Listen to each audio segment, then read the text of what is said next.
Olá, gente! Vamos começar a nossa aula de hoje, que vai ser a correção das provas aplicadas no domingo pela Banca Comperv, né? Decepcionei um pouquinho, a prova principalmente de ensino médio. Na hora das questões, que a gente vai começar a analisar, né? Aí vocês vão ver por que eu me decepcionei com essa prova. Aí, como nessa outra prova que vai haver agora, né? Domingo ainda, não caia, né? Bora lá. Vamos agora para a prova, para as duas provas, bora. Vamos começar com a de ensino médio, que é a prova de ensino médio, uma delas foi assistente de alunos, né? Então vamos ver. Propósito comunicativo central do texto. Quando eu vou ao texto, eu acho que eu não coloquei aqui não, coloquei não. Quando eu vou lá ao texto, esqueci de colocar aqui. Tem lá embaixo do texto, vocês lembram quem fez a prova? Tem lá embaixo, cronista. Quem fez a prova lembra, tem cronista. Então, aquilo é uma crônica. E quando eu leio a crônica, eu vou lá ler, que essa questão aqui eu vou fazer por último. Primeiro eu vou fazer as questões de gramática, depois eu vou fazer as questões de interpretação. Como a gente está corrigindo a prova, estou começando pela interpretação, que é que eles colocam no início da prova. Então, o propósito comunicativo é que o que o autor quer dizer. O que me dá pista? O título, o primeiro parágrafo e o último. Então, quando a gente vai lá para o texto, você vai ver no último parágrafo que ele coloca lá a referência textual, tem lá cronista. E quando você dá uma vista pelo texto rápida, não é nem para você se aprofundar tanto no texto, você percebe que ele está contando uma história. Algo que ele viveu na rua João Pessoa com um trânsito muito apinhado, né, de gente de carro. Então, ele não está defendendo uma ideia, você vê que ele conta uma história, não é uma crônica dissertativa argumentativa, é uma crônica narrativa. Então, ele não vai defender uma ideia, ele está contando uma história. Se está contando a história, não vai informar sobre o causa imposto, nem precisa ler o resto. Se ele vai fazer uma crônica narrativa, ele vai relatar. Então, eu guardo essa C e vou olhar a D. Descrever, não. Descrever seria uma crônica. Existe crônica descritiva? Existe. Mas ali não está descrevendo predominantemente. Ele está narrando porque o objetivo dele é contar uma história. Eu vou dizer porque que eu estou grifando, frisando tanto isso. Vai saber quando está todo grifado assim que eu estou falando. Está saindo assim já grifado da minha boca. A crônica narrativa, predominantemente, ela tem um discurso que é o narrativo, porque esse está casado com o propósito comunicativo central do texto. Então, se a crônica tem um propósito comunicativo central de relatar, obviamente, a tipologia textual é predominantemente narrativa. Não tem para onde, gente. Se eu tenho um texto narrativo, a tipologia predominante qual é? É a narrativa. Por quê? Porque ele tem o objetivo de narrar. Aí é o que eu digo a vocês, uma questão responde a outra. Então, eu achei essa prova meio assim, vamos lá, vamos lá. Então, marco o quê? Marco essa C, tá vendo? Porque eu leio lá embaixo na referência que é uma crônica, e a crônica pode ser descritiva, dissertativa, argumentativa ou narrativa. E quando eu vejo ela, ele conta uma história. E realmente a letra marcada lá no gabarito oficial é a letra C, relatar. Se é relatar, é uma narrativa. Se é uma narrativa, obviamente o que predomina é o que? Uma narrativa. Certo? Muito bem. Por quê? Porque a descrição pode aparecer como coadjuvante para ajudar você a entender o espaço, o tempo, a personagem, a ação, como se desenrolou. Assim, ele bateu fortemente. Aí isso é uma ajuda. O bateu é a ação, e o fortemente é como foi a ação. Estou descrevendo como foi a ação. Então, nesse caso, uma questão responde à outra. Se eu digo aqui relatar, eu já tenho aqui a predominância da tipologia textual, narrativa. Bora lá para a próxima. Para atingir seu propósito comunicativo, tá vendo? O que é que ele faz? É quando você vê lá, você vê que ele fala de uma forma engraçada e muito fantástica. Né? No modernismo se chama o realismo fantástico. Então, o que é que ele faz? Ele comete um exagero fantasioso, mas não passa por um processo de racionalização ao final, porque no final ele diz uma coisa que é bem inacreditável acontecer. Por isso que você elimina essa letra A. Né? B. Há uma verve humorística, ele tem uma verve humorística. E um dialogismo, o que é dialogismo? Duas coisas que acontecem concomitantemente. Dialogismo entre gêneros, não, ali é uma crônica. Aquela crônica não é híbrida que converse com outro gênero. O que é um gênero híbrido? Eu poderia dizer que um alto parece um gênero híbrido, principalmente aquele alto do Natal pernambucano, Morte e Vida Severina. Por que é um gênero híbrido? Você tem ali poema, mas você tem ali uma narrativa épica, né? Você tem ali descrição, você tem ali um bocado de coisa, tanto de gênero quanto de tipologia. Um alto, um poema, tá vendo? Um alto, um poema. Então, eu posso dizer que ele é um dialogismo. Mas nesse texto que caiu nessa prova não tem dialogismo, é um texto que é uma crônica, é só uma crônica. Ela não se, vamos dizer assim, ela não se combina com outro gênero, por isso que não há dialogismo entre gêneros. Há um dialogismo entre gêneros, de novo, já eliminou aqui a C. E há uma verve humorística? Sim. E é um exagero fantasioso? Sim.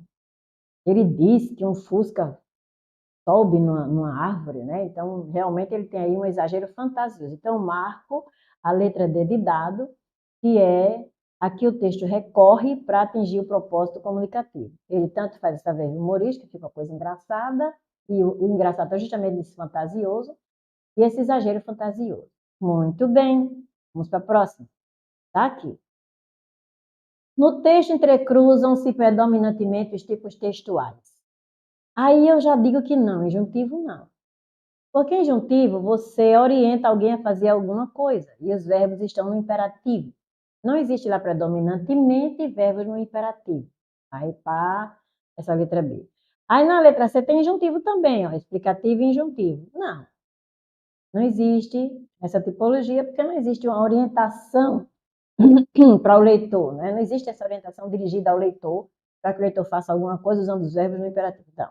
Então eu fico entre A e D. No A diz assim, descritivo e narrativo.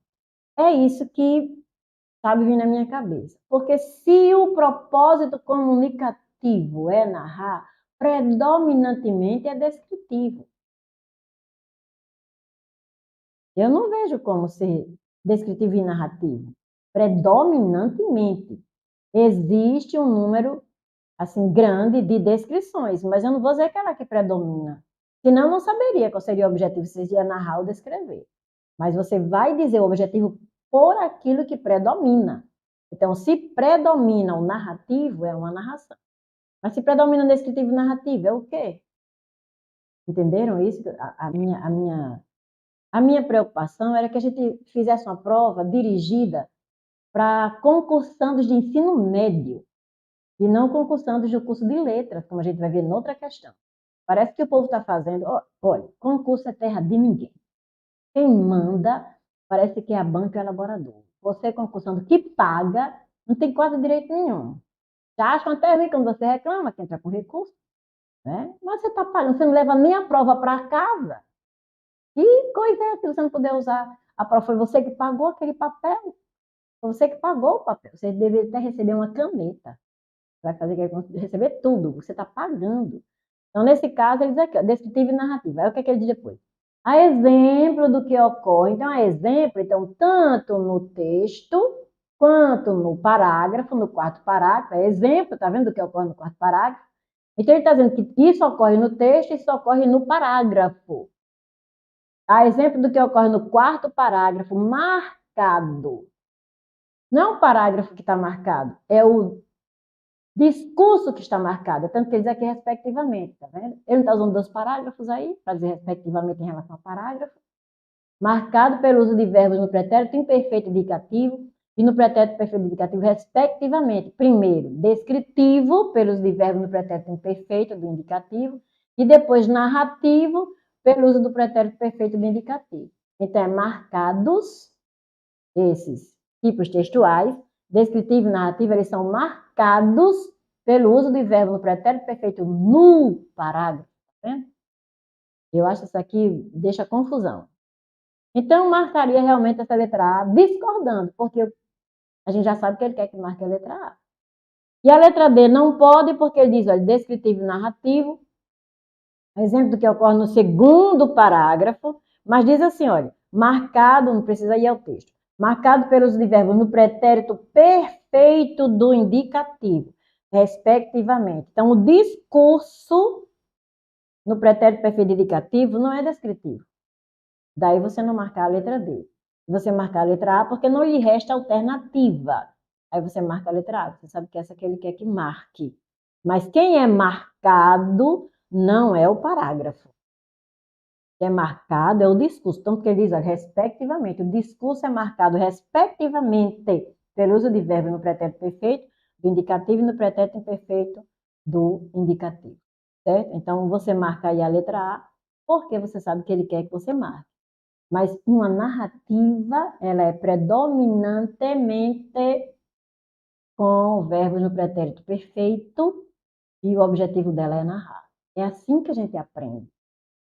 Né? Deixa essas coisas mais profundas para professores de letras ou profissionais de letras, mesmo que eles não exerçam a função de professor. Vamos lá. Aí você vê aqui, olha, às 16 horas em ponto, o segundo parágrafo. Dei entrada com meu carango varonil na F de artéria. Por que as duas chamavam, tá vendo? Esse aqui é pretérito perfeito, né? Pretérito perfeito. E esse aqui é o pretérito imperfeito. Chamavam-se antigamente de artérias. É porque nelas corria.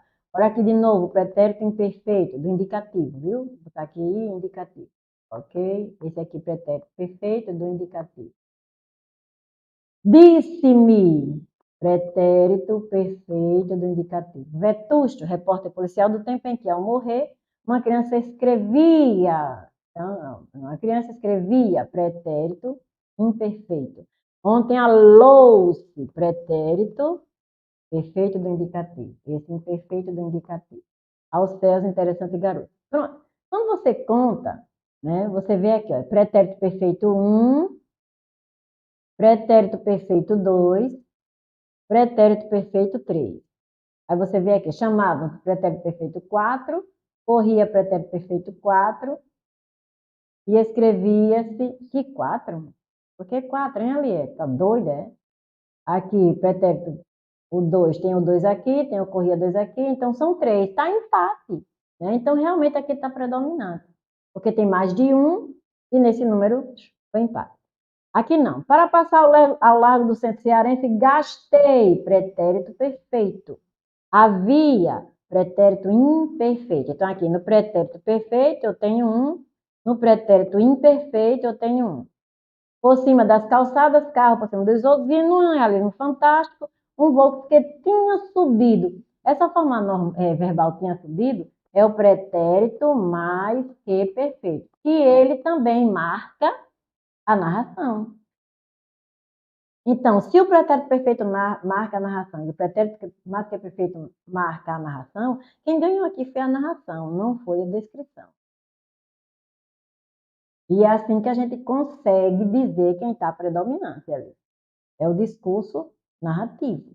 Né? Então, para passar, isso aqui ele quer contar a história. E ele usa como, vamos dizer assim, um ator coadjuvante a descrição, que é para você entender melhor a história dele, sabendo como estava lá o cenário. Para passar ao largo do centro cearense, gastei 20 minutos. Havia carros por cima das calçadas, carro por cima dos outros. E no realismo fantástico, um Volks que tinha subido numa mangueira parnasiana. Então, esse enunciado daqui até aqui é o enunciado narrativo. Esse enunciado daqui até aqui é um enunciado narrativo. Então, a gente percebe que o enunciado narrativo predomina.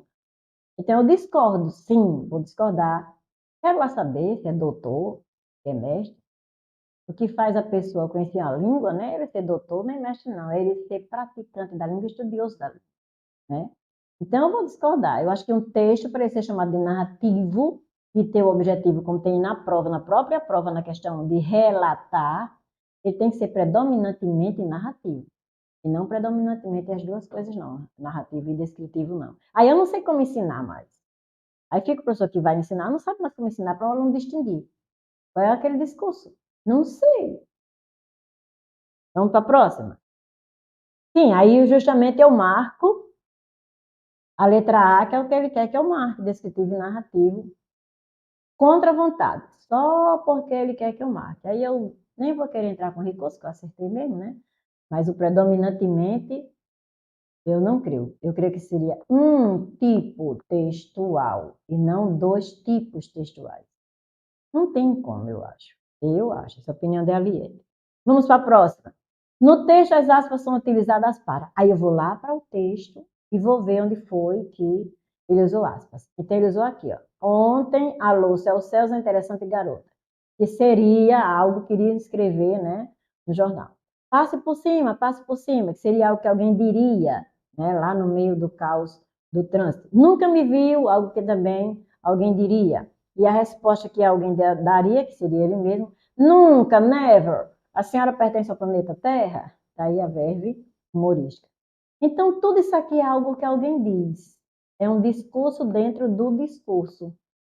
Então se isso é um discurso dentro do discurso, isso aqui é uma citação direta.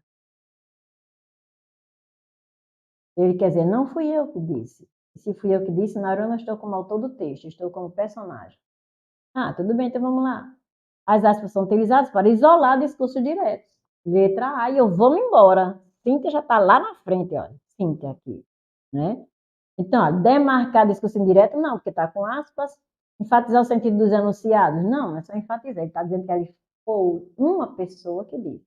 Sinalizar variante linguística socialmente marcada, não. Então, realmente, letra A, isolar discursos diretos. Próxima. A azul merece ser anulada. Aquela outra eu fiquei com raiva, ela devia estar roxa, nem botei, mas ela devia estar roxa. Mas essa aqui merece ser anulada, vou mostrar por quê. Para responder as questões 5 a 8, considere o excerto abaixo. Aí diz, para passar ao largo do centro cearense, gastei 20 minutos. Aí eu não leio isso aqui não, vou ler para cá, vou logo para cá. O elemento linguístico 1 é utilizado para introduzir. Lembrem-se que a Comperv é, assim, original, né? Sui generis. O que ela faz? Ela diz que para, mesmo aqui para, ela consideraria como conjunção, estão vendo? Porque une orações. Então ela chama para. Interessante que ela não chama aí de preposição, porque une palavras. Porque a diferença que a gramática faz entre conjunção e preposição é conjunção une orações. Preposição pode unir orações, mas são orações reduzidas. Então, aqui é uma oração reduzida. Para passar ao largo do centro cearense, essa é uma oração subordinada adverbial reduzida do infinitivo. Certo? Aí, quando eu vejo isso, eu digo, ele traduz o quê? Uma oração. Essa oração tem valor de advérbio? Tem, mas é uma oração. Aí ele quer logo esse elemento linguístico. Então já fez. Ela serve para introduzir uma oração. Aí quando eu chego aqui, eu sei que não é circunstância de tempo, porque é circunstância de finalidade. Para passar ao largo do centro cearense. A fim de passar, então eu elimino logo isso aqui. E elimino a disjunta do nominal, porque isso é uma oração. Tá vendo? Aí ele diz assim, uma disjunta adverbial. Gente, deixe o aluno de letras fazer isso. Mas o aluno, que é um aluno que nesse momento é o candidato à vaga, ele não estuda letras. Ele não faz o curso de letras. Ele estuda pela gramática. E a gramática chama isso aqui de oração. Tem um verbo, é uma oração. Tendo um verbo, é uma frase verbal. É uma oração ou é um período, não é um termo. Termo é termo, oração é oração. Oração é o todo, o termo é a parte. Então ele bota adjunto adverbial. Eu marcaria, porque eu sei que ele está querendo que eu marque, e eu não vou nem fazer recurso.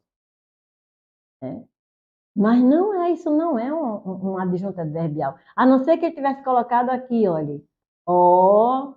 Vamos lá. Vou ativar aqui a caneta. Pronto. Se ele tivesse colocado aqui, olha. Oracional. Sim, você está fazendo prova para candidato que estuda pela gramática. A gramática fala, sim, de um adjunto adverbial oracional, que é um adjunto adverbial em forma de oração, mas ele não é um adjunto adverbial. Ele é uma oração, porque se ele fosse um adjunto adverbial, ele seria termo. de uma oração. Então, dê a nomenclatura correta, está chamando aí João de José. Não, isso aqui é uma oração, está aqui o verbo. Se não tivesse o verbo, seria no Largo do Centro Cearense. Aí sim, seria uma junta adverbial. Cadê o verbo? Não tem. E aí eu acho interessante que a universidade, desde o meu tempo, olha, eu fiz letras, em 1964, 1968, né? Aí o que é que acontece nesse tempo? Já estudava Bakhtin. E Bakhtin já diz, termo é uma coisa, enunciado é outro. Existe o enunciado, existe o termo do enunciado. E aí eles costumam chamar isso aqui de quê? De um adjunto adverbial, não. Isso não é enunciado, ele sozinho não tem sentido, o adjunto adverbial sozinho não tem sentido. É como signo linguístico que tem o significante e o significado. Né? Então, termo em si mesmo sozinho, ele não tem significado. O enunciado precisa de um contexto. Isso aqui precisa de um contexto que é justamente essa crônica. E o termo precisa de um enunciado. Então, eu realmente, o assunto para me lascar todinha, período composto adjunto. Manda pedir isso aí de novo, que eu mando, bem esmiuçado. Mas o que eu estou achando ruim é que o aluno aprende de um jeito e o concurso cobra de outro. Por isso que deveria ter a referência bibliográfica para cada concurso. Está lá, está ali a bibliografia. Você vai estudar pela gramática fulana, gramática cicrana. Porque aí você estuda pela gramática e o cara cobra outra coisa que só a universidade está colocando e não o ensino médio. E você está ali como candidato a uma vaga para um cargo que exige ensino médio e não letras. É isso que devia entender. Então, nesse caso aqui, eu não admito chamar uma oração de termo. Termo é termo, oração é oração. E a gente trabalha com nomenclatura, então tem que respeitar a nomenclatura. Então, aqui não é uma adjunta adverbial. Eu marcaria porque sobrou isso. E aí eu vou na inteligência. Ele quer que eu marque isso aqui, então eu vou marcar, para não me dar trabalho de entrar com recurso. Está brigando com banca. Mas isso aqui não é uma adjunta adverbial. Isso é uma oração subordinada, adverbial, final, reduzida do infinitivo. Essa é a nomenclatura para passar ao largo do centro cearense. Não é adjunta adverbial. Existe a diferença entre oração e termo. Com raiva, vamos passar para a próxima questão. Considerando a tradução gramatical, analise as afirmativas abaixo a respeito do uso das formas verbais 2 e 4 no exercício. Aí ele diz assim, se a forma verbal de haver, que é a forma verbal 2, for substituída pela de existir, esta deverá ser flexionada no plural. Então, eu tenho de ir ao texto e olhar se a palavra que vem depois de haver está no plural. Porque se a palavra que vem depois de haver está no plural, é porque haver é verbo impessoal. E se esse verbo é impessoal, ele nunca vai para o plural. Por isso que ele está antes de uma palavra no plural. Aí o que está depois dele é objeto direto, porque ele é um verbo transitivo direto. Mas também ele é um verbo impessoal. Mas o verbo existir é um verbo intransitivo, ele não pede complemento. Então, o que vem depois dele é sujeito. Ah, por quê? Porque ele é um verbo pessoal. Ah, então se o que vier depois ele diz flexionado no plural, ele quer dizer que o que vem depois está no plural. Aí é só ir ao texto e olhar. Vamos olhar. Aí tem assim, né? Havia carros. Tá vendo aqui? Carros. Ah, então, é impessoal esse verbo. Se esse verbo é impessoal, ele é verbo transitivo direto. Então, se ele é verbo transitivo direto, obviamente, carros, objeto direto. Objeto direto não flexiona verbo. Então, se eu botar existir aqui, eu vou botar existiam no plural. Por quê? Porque o verbo existir é pessoal, certo? Aliette, fazer um comentário, o campo da assinatura da folha de redação era minúsculo. Quase que eu não conseguia assinar meu nome. Na folha em que você escreveu o texto, querida. Ou eles deram a assinatura para você? A assinatura do campo da redação, né? Tudo bem, porque se for assinar no campo em que é colocado o seu texto, não era para ter assinado, não. Viu? Comente de novo isso, bem direitinho aí, me esclareça mais. Onde era que estava essa assinatura que você assinou? Viu? Se era no texto? Sim, sim, então tudo bem, certo. A Compev, eu elogiava tanto a Compev, né? Tá vendo? A gente não pode nem elogiar. Então, aqui, olha, esse um tá correto. Ele diz no um, vamos voltar, olha. Ele diz no, se a forma verbal de haver for substituída pela de existir, esta deverá ser flexionada no plural obrigatoriamente. Sim, porque diz carros. E o verbo existir vai passar a ser pessoal, não é? Então, como passa a ser pessoal, o verbo vai flexionar com o sujeito, que isso aqui passa a ser sujeito do verbo existir. Então, se a uma está certa, você já elimina B e já elimina D. Então, você pode pular o 3, né? Porque aqui só tem 2 e 4, acompanhando um. Então, você pula o 3, nem você vai olhar o 3. Mas como a gente está ensinando, a gente vai olhar o 3. Ou o 2 e o 3. Vamos para o 2. Se a forma verbal de ter for substituída pela forma verbal de haver, esta deverá flexionar do singular, obrigatoriamente. Então, ele está dizendo o quê? Que esse ter vai ser impessoal, porque ó, no singular, tá vendo? E o haver também vai ser um verbo impessoal. Então, vamos procurar lá no texto, né, de novo. Cadê o T? Papá tinha subido. Olha, esse T não está sozinho não, minha gente. Tinha subido. Isso aqui, como vocês viram, que a gente estava analisando os verbos para dizer o discurso, vou já, viu? Você tem aqui um verbo que está na forma do pretérito mais que perfeito do indicativo. Isso junto é o pretérito mais que perfeito indicativo. Quem tinha subido? Um Volks. Ele não é impessoal, ele é um auxiliar.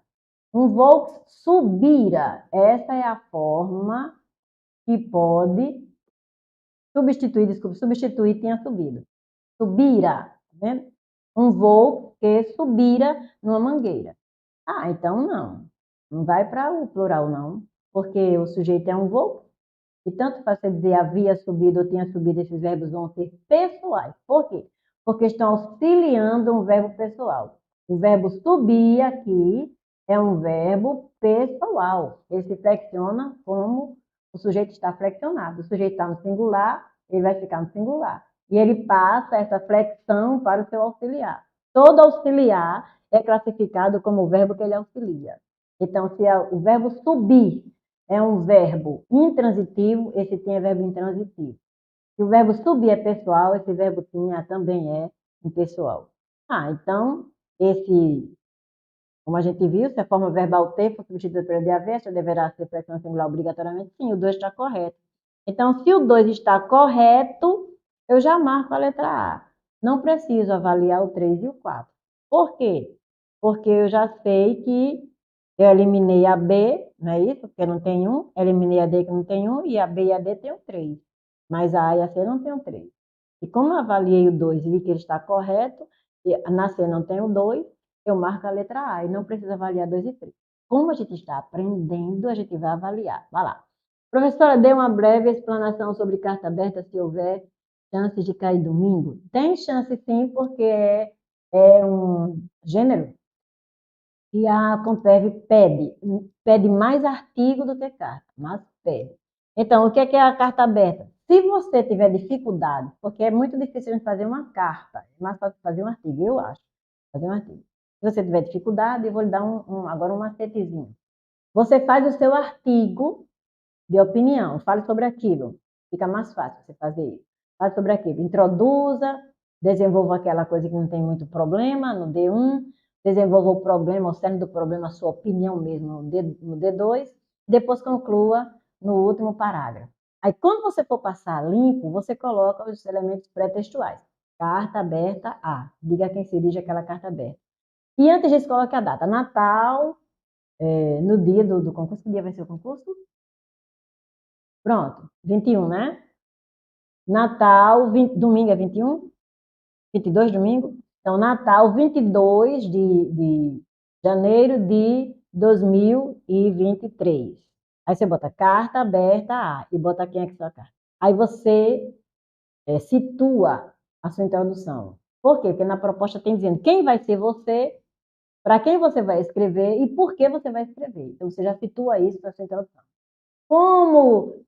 Como leitora do jornal fulano, faz de conta que ele botou que você vai ser leitora do jornal fulano, não leitora. Como leitora do jornal fulano, de acordo com o artigo que eu li, que o senhor que fulano de tal postou em tal lugar, tal, venho dirigir-me a vocês, né, população natalense, se for, né, a população do Natal.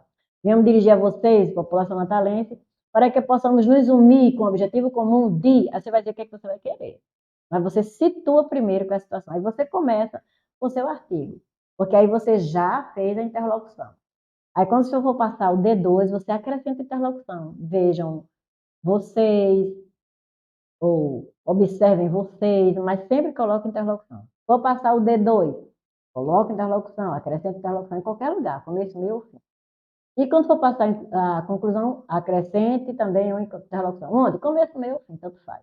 E no final, se é a população natalense, é só atenciosamente. Mas se essa carta aberta for uma excelência, ministro, presidente, alguma coisa assim, você coloca respeitosamente, certo? Embora seja uma carta pessoal, que a carta aberta é pessoal só porque é uma pessoa que faz, nesse sentido. Mas você vai ter que fazer como o manual da República preconiza. Para excelências, autoridades, você usa atenciosamente. Para pessoas da sua laia, você usa... Ou, para excelências, desculpa, estou trocando. Para excelências, você usa respeitosamente. E para pessoas da sua laia, você usa atenciosamente. Certo? Aí você termina com atenciosamente. Foi assim, tá bom? Aí a carta argumentativa. Aí, olha, não se preocupe assim, carta argumentativa, porque a tipologia é sempre argumentativa. Seja artigo, seja carta, a tipologia é sempre argumentativa. Como isso? Você vai ter uma opinião e você vai defender. Eu percebi, inclusive, que numa das provas, eu não sei qual foi, usaram uma pergunta, né? Acho que foi da cultura do cancelamento, né? Foi uma pergunta, acho que foi a prova do pedagogo, né? Fazer uma pergunta. Pronto, mas tinha uma prova lá cuja redação era uma pergunta. Então, geralmente, gente, o tema, ou essa pergunta que é o tema, é a tese. Se eu fizer... Pronto, vamos dar uma voltinha ali. Vamos passear no bosque, enquanto o lobo não vem. Só que a gente vai dar uma voltinha no bosque não, vai dar uma voltinha aqui. Vamos lá. Chegam. Também. Olha o tema, a questão do uso de animais em experimentos no Brasil. Está aqui o tema, tá vendo? Isso é a tese que você vai defender, se deve usar os animais em experimentos no Brasil. Ele poderia perguntar, é ainda viável, de acordo com a tecnologia, o avanço da tecnologia, de acordo com o avanço da tecnologia, ainda é viável usar animais em experimentos no Brasil? Essa é a tese.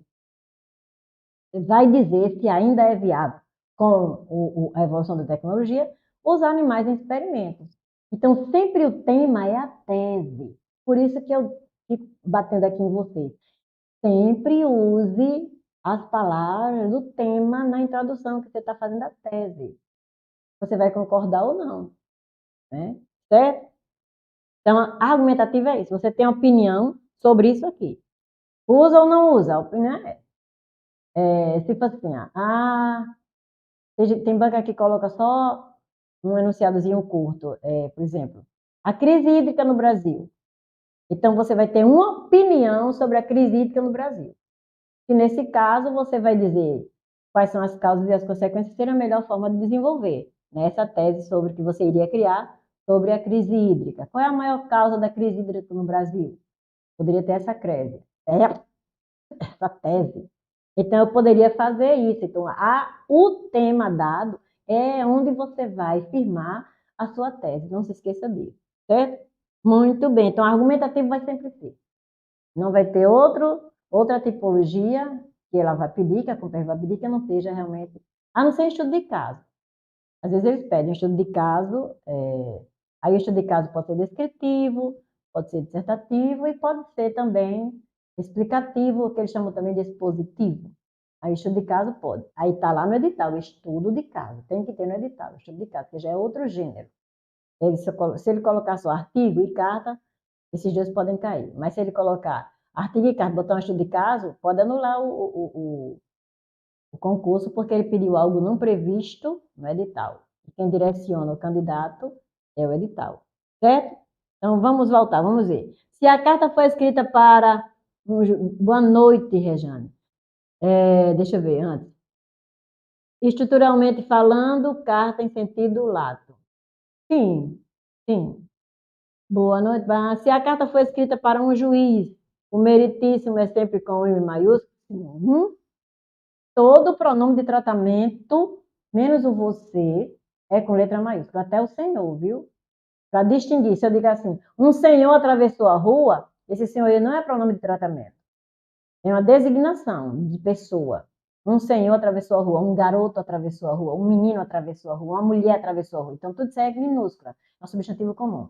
Mas se eu digo assim, o senhor deve saber, deve ser com maiúscula, porque eu digo, o senhor deve saber, eu estou tratando essa pessoa com esse pronome de tratamento. Um pronome de tratamento está lá na regra gramatical. Pronome de tratamento é escrito com letra maiúscula. Vamos lá, vamos lá, vamos voltar? Vamos voltar. Estava na questão. Aqui. Então, aqui eu já marco, né? Eu já marco a letra, eu já me esqueci. Eu já marco a letra A, né? Porque eu anulei B e D, teria que ler tudo de novo. Eu marquei, já anulamos a D e a B, e nós vimos que a segunda está correta, que o verbo ter como auxiliar, né, vai concordar com o sujeito volks, porque é que ele está auxiliando o verbo subir. Então, ele se torna igual ao verbo subir. Então, se um vou subiu, um vou subira, um vou subirá, vai sempre ser no singular. Qualquer verbo que ele use aqui, o auxiliar vai passar a ter a mesma flexão do verbo principal quando ele sumir. Então, um voo subiu, um voo subira. Então, um voo tinha, tá vendo? Singular, tinha subido, havia subido. Pronto. Então, como o 2 está correto, eu já elimino a letra C e não preciso. Mas a gente vai olhar porque a gente está estudando. Aí na 3 diz assim, se a forma verbal haver, de novo, tá vendo? Aí, olha, essa 1, como você considerou certa, então a 2 está errada, porque elas se contrariam. A Copérnico gosta disso. Se a forma verbal de haver for substituída pela de existir, a mesma coisa, tá vendo? Esta deverá ser, ele quer que o enunciado é o mesmo, flexionada no. Até aqui o enunciado é o mesmo. Né?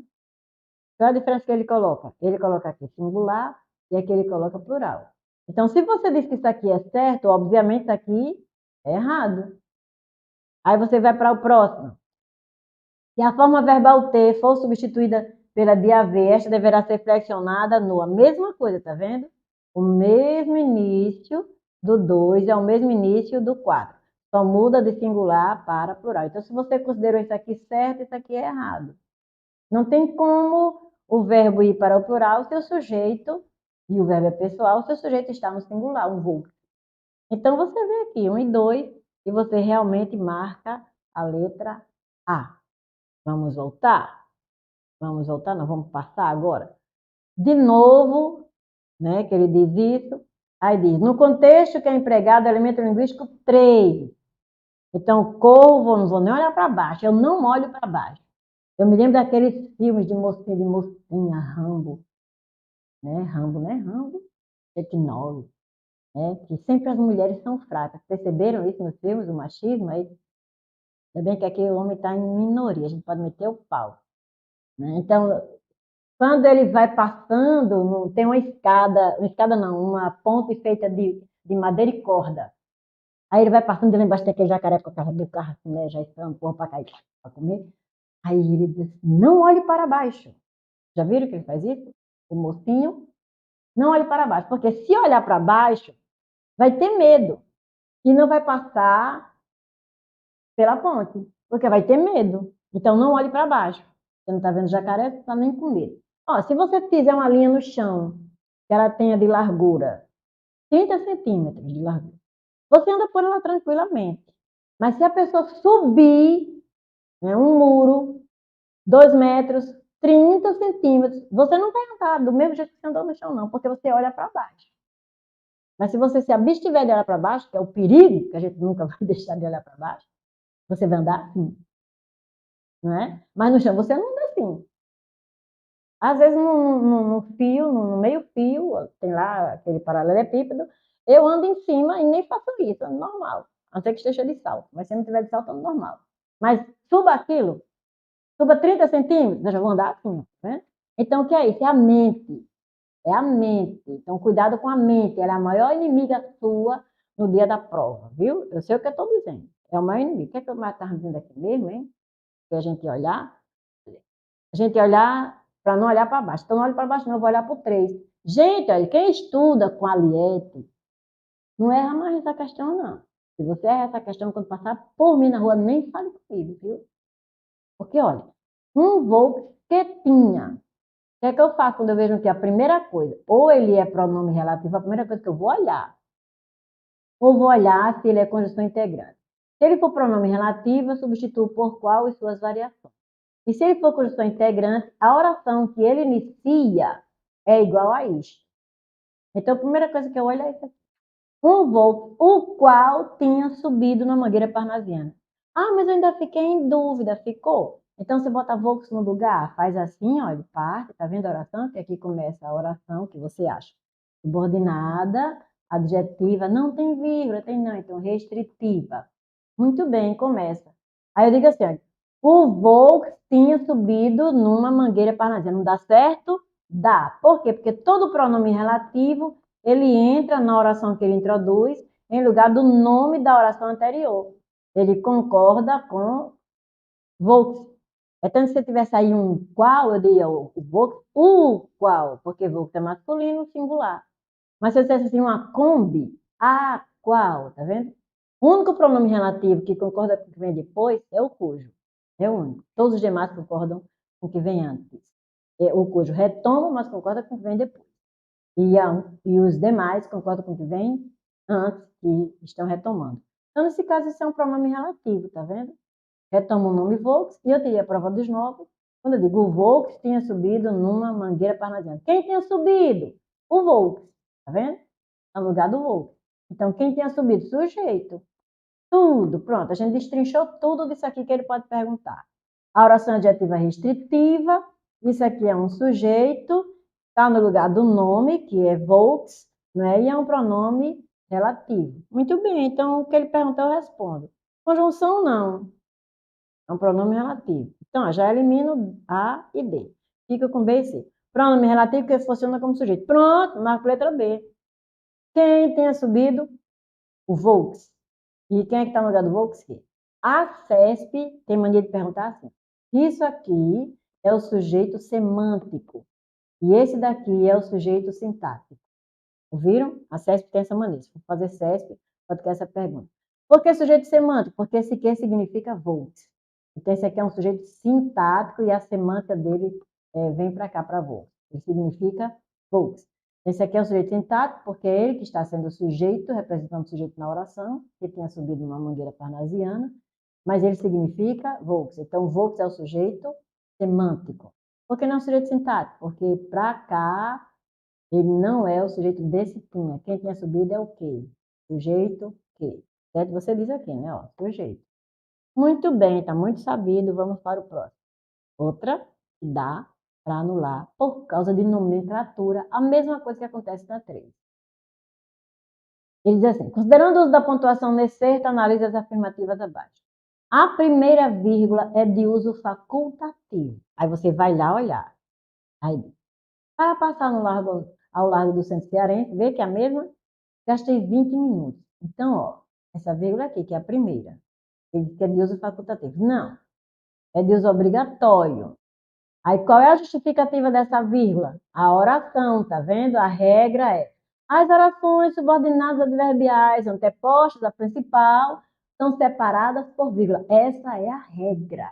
A nomenclatura é oração. Muito bem. Então, é sim, obrigatória. E ele diz o quê? Facultativo, tá vendo? Não, uso não é facultativo, não. A vírgula é obrigatória. Então, eu já elimino A e elimino B. Vou trabalhar apenas com C e D. Muito bem. Aí vamos para a próxima afirmativa. Diz assim, do item. A primeira, a terceira e a quarta vírgula Justifica-se, olha, pela mesma razão. Porque a mesma razão é a mesma regra. Não é a mesma regra? Razões para pontuar. Separa isso, né? Então, isso aqui é a regra. Separa-se pela mesma regra, a mesma razão. Tem a mesma regra. Aí eu vou para essas vírgulas. Então, a vírgula primeira, terceira. Então, pula a segunda, terceira. Cadê? Aqui. E quarta. Tá aqui a vírgula. Então, aqui eu já sei. Para separar a oração subordinada, adverbial anteposta à principal. Aqui é a anteposição. Anteposição das orações subordinadas adverbiais que são marcadas pela vírgula. E essa daqui? Ah, essa aqui é uma adjunta adverbial. Um Volks que tinha subido numa mangueira parnasiana num realismo fantástico assim. Ah, então isso aqui é um adjunto adverbial de modo. Ele subiu assim, num realismo fantástico, fantasticamente. É assim que ele subiu. Realisticamente fantástico. Ah, foi o modo como ele subiu na mangueira parnasiana.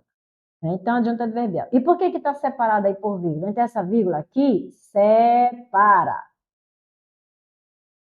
Essa vírgula aqui, junto com essa, elas isolam.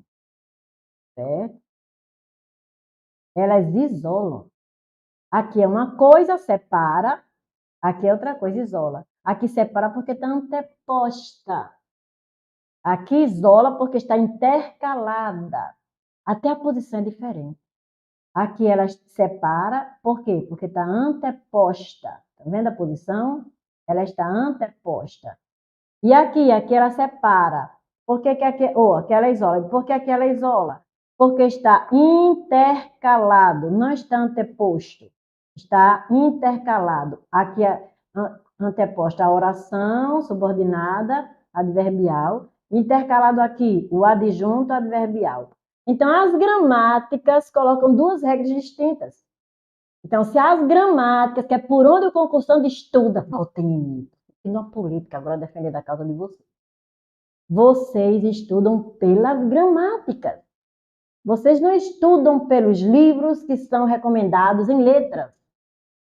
Aí o que é que acontece? Se a gramática, que é por onde você vai estudar para um concurso de língua portuguesa, ainda mais ensino médio, diz que uma razão de você usar a vírgula é para mostrar que aquele adjunto adverbial está intercalado. Isso aqui é um termo, isso aqui é uma posição. Intercalado, isolado. Quando ela tem outra regra, para separar as orações subordinadas adverbiais, já não são termos, tá vendo? Outra questão de nomenclatura. Olha a posição, não é mais intercalada, é anteposta. Então, não é a mesma regra, minha gente. Não é a mesma regra. Aqui ela separa. A razão é separar. Aqui a razão é isolar. Separa porque está antes, tá vendo? Aqui é isolar porque está no meio. Usam duas vírgulas. As pessoas usam duas vírgulas para separar. E aqui é um adjunto adverbial. E aqui é uma oração. Tudo diferente. A única coisa é a função. Agora, se ele tivesse dito assim, ó, vamos voltar. Se ele tivesse dito assim, a primeira, a terceira e a quarta vírgula justificam-se por separar termo e oração de mesma função. Aí sim, a oração função adverbial e o termo função adverbial. Mas ele diz o quê? Mesma razão. Não, uma razão é porque está anteposta à oração, a principal, e outro está intercalado na oração dele. Não tem nada a ver com outra oração. Um é por causa da outra oração. O outro é por causa dentro da oração em que ele está. A razão não é a mesma. Eu discordo disso aqui veementemente, principalmente quando a gente ensina desse jeito, quando as gramáticas ensinam desse jeito. Eu não vou chamar uma oração de termo. Eu não vou chamar uma oração de adjunto adverbial, a não ser que eu diga assim, é um adjunto adverbial oracional. Essa é a nomenclatura, para ficar uma coisa clara. Não vai ficar uma confusão. Confundir termo com oração. Então, realmente, essa 1 está errada, né? E essa 1 está errada, e essa 2 está errada. Como 1 e 2 estão errados, olha, aqui tem 1, aqui tem 1, aqui tem 2, aqui tem 2. Não tem resposta. Aí lá vou eu ficar pensando, não, ele está chamando a oração de termo. Eu estou além, eu estou extrapolando a gramática. Tudo bem que a FGV vai chamar isso aqui de pragmática, mas você estuda por uma gramática. Embora tenha a pragmática da língua, você estuda pela gramática. A nomenclatura é pela gramática, né? Então, realmente, aqui eu digo que essa questão não tem resposta, porque o item 1 e o item 2 estão errados. E o item 1 consta em A e B, e o item 2 consta em C e D. Mas ele diria que esse 2 está correto. Aí, como o 2 está correto, como a gente está aprendendo, vamos ver a outra. Todos os sinais de pontuação com função estilística? Não. A função estilística significa que não é a regra gramatical que está mandando. É o estilo do autor. A reticência para passar aquela sensação, como já falei aqui a vocês, aquela sensação de tristeza, sabe? De abandono, de angústia. A ausência de vírgula para passar aquela ideia de pressa. A presença de muitos pontos para mostrar que a pessoa não está muito apressada em falar, né? Faz períodos curtos. Isso aí é o estilístico. Então, ele não está. Todas as funções que estilística não é para separar e para isolar. Então, não tem nada de função estilística. E diz que a segunda vírgula é de uso obrigatório, né? Então, isso aqui está certo. A segunda vírgula é realmente de uso obrigatório. Tá aqui a segunda vírgula, que é a enumeração, né? Carros por cima das calçadas, carro por cima dos outros, estou separando a enumeração. Uns carros estavam assim, outros carros estavam de outro jeito. Então, o 4 está certo, o 4 está certo. Mas aqui o 4 está andando com 1, que está errado. Aqui o 4 está andando com 2, que também está errado. Então, não há resposta para essa questão por causa da banca que está fazendo confusão na nomenclatura. Ela deve colocar o concurso não de acordo com o que ela ensina na instituição UFRN, e sim com o que o aluno estuda na gramática, porque o aluno se pauta pela gramática para fazer um concurso. Se um dia me candidatar, vote em mim que eu vou lutar para fazer esse negócio. Todo mundo regular bem direitinho. Esse negócio de concurso, que tem que levar a prova para casa. Espera, passa o tempo de resposta, vamos dizer, umas 2 horas, e leva para casa. Quem sai no final, leva para casa. Ora, nem direito à prova que eu paguei por aquela porcaria, eu posso levar para casa? Conversa é essa? Cadê os meus direitos de consumidor? O candidato a um concurso é um consumidor, minha gente. Cadê os direitos de consumidor? Vocês estão muito mole. Aí vamos agora para as 2 últimas questões dessa prova. A raiva, eu tive raiva dessa prova. Considera acerta baixa. Eu não vou considerar, não. Coloco para cá. Sem prejuízo do sentido, o termo sublinhado pode ser substituído por pianíssimo. Esse termo, para quem estuda música ou para quem canta em coral, é o que eu digo, crente às vezes leva vantagem. Uma prova. Tipo, não, leva, porque a Bíblia ensina muita coisa. Por dizer, aquele livro de capa preta. Nada a ver, é o livro mais... É o best-seller dos best-sellers. Não tem um livro mais vendido, mais discutido do que a Bíblia. Não tem. E a gente encontra ali muita coisa. Então, pianíssimo para quem é crente, né? E para quem canta em coral, a gente sabe que é um tom baixo, leve, suave, é pianíssimo. Às vezes até as pessoas assim, popularmente ouviu, ela ficou pianíssima, né? Então ela ficou calma, aquietou, baixou lá o fogo, né? Então, ouvimos trovões pianíssimos, baixinho, em fita gravada, e trovões reais em alta fidelidade. Então, mesmo que eu não soubesse muito bem, quando diz assim, ouvimos trovões pianíssimos em fita gravada, aí o ponto e vírgula, tá vendo? E trovões reais em alta fidelidade, ele aqui está colocando em oposição. Então, alta fidelidade é alto, pianíssimo é baixo. Eu vou procurar por isso. E tem aqui suave. Quem canta coral sabe isso. Pianíssimo é quando você está cantando e é o tom baixo. Então, suave marca a letra A. Não tem para que estudar as demais alternativas. E a última, que é a questão 10, diz assim: no texto anunciador, não sei o que ele quer, eu vou ler aqui embaixo. Vou ler aqui embaixo, desculpa aqui. Vou ler aqui embaixo. Não se envolve. Negócio de envolver? Onde é que eu vejo isso com certeza da minha alma para fechar a prova? Eu vejo isso nos modalizadores. Quais são os modalizadores? A primeira pessoa do singular, a primeira pessoa do plural, os advérbios, os pronomes, certa pessoa, não estou me envolvendo, tá vendo? Às vezes eu sei até quem é a pessoa. Mas eu digo assim, certa pessoa. Quem foi que fez isso? Olha, certa pessoa. E eu sei quem é a pessoa. Então, eu não quero me envolver.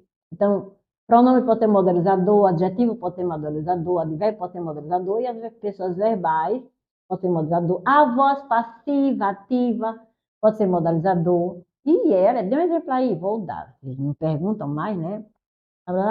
Se a carta foi escrita para um juiz, sim. Se vocês perguntassem isso a mim, eu responderia, né? Dê um exemplo aí, Aliette, de modalização com voz. Se você diz assim, olha, o governo lançou um projeto.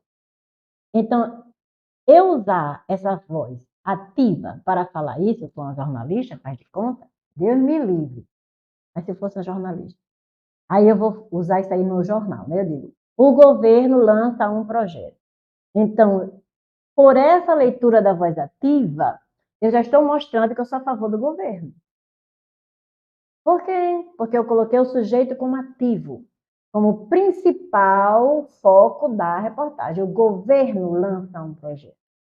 Não deve ser assim, não.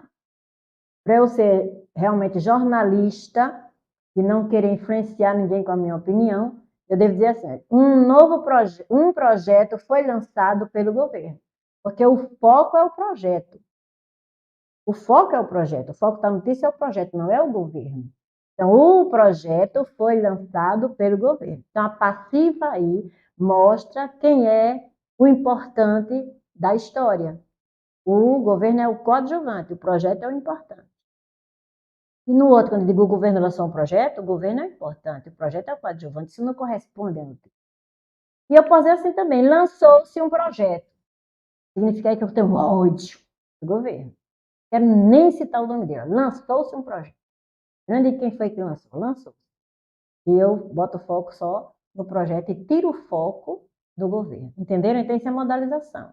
A modalização é você se envolver ou não se envolver com o que você está vendo. Modalização sobe até 100%, modalização desce até 0%.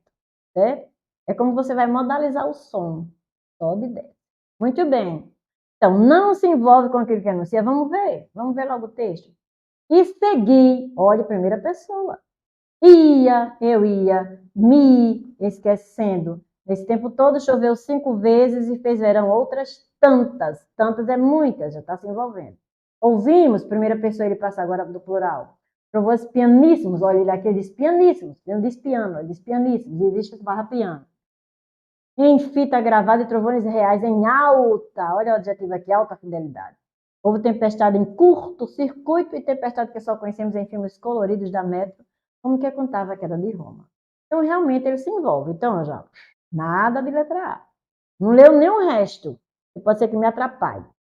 Envolve-se. Pessoalmente, sim, está aqui a primeira pessoa, tá vendo? Aquilo que anuncia, sim. O que é corroborado pelo uso de verbo na terceira pessoa. Como é que eu vou falar na terceira pessoa, estou me envolvendo?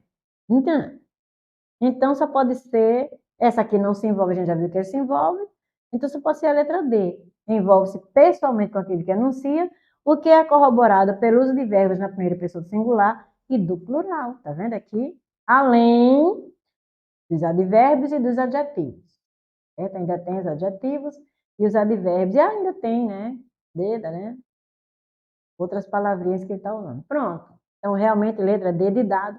E terminamos essa prova da qual eu tive muita raiva.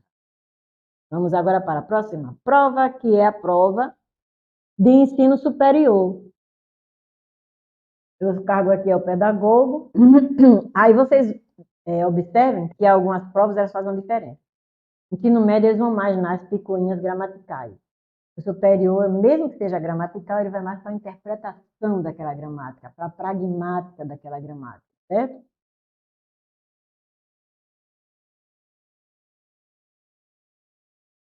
Só me falta a rede. Tem uma água de coco, só me falta a rede. É muito bom água de coco, minha gente. Um caldo de cana com pastel, diga. Em sua centralidade, o texto objetivo. Mesma coisa, né? Deixa eu ver se eu copiei o texto aqui, não. Aí eu vou ler o texto. E eu vejo que o texto, ele fala sobre um determinado assunto. E ele defende opinião sobre aquele assunto, né?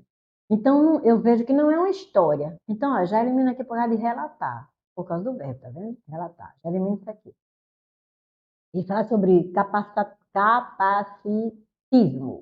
Né? As pessoas que acham que algumas pessoas deficientes são incapazes e pessoas que não são deficientes são capazes. Tudo isso não é realmente a verdade. Há muitas pessoas que são normais e são realmente incapazes por si mesmas, elas se incapacitam. Né? E há pessoas que são deficientes e elas conseguem chegar a um patamar que uma pessoa não deficiente não chegou. É sobre isso que ele fala no texto dele. Ele começa contando a história de um menino, Lucas, que era cego e que chegou a ler mesmo cego. Obviamente, né, em braille. Né? Mas lia em braille. E tem pessoa que nem quer saber se existe braille, se acomoda na sua incapacitação, entre aspas. Né? É sobre isso que ele fala no texto. Então, ele não está relatando a história de superação, não. Ele só fala em Lucas, em alguns parágrafos iniciais, e depois ele entra no assunto dessa coisa do capacitismo.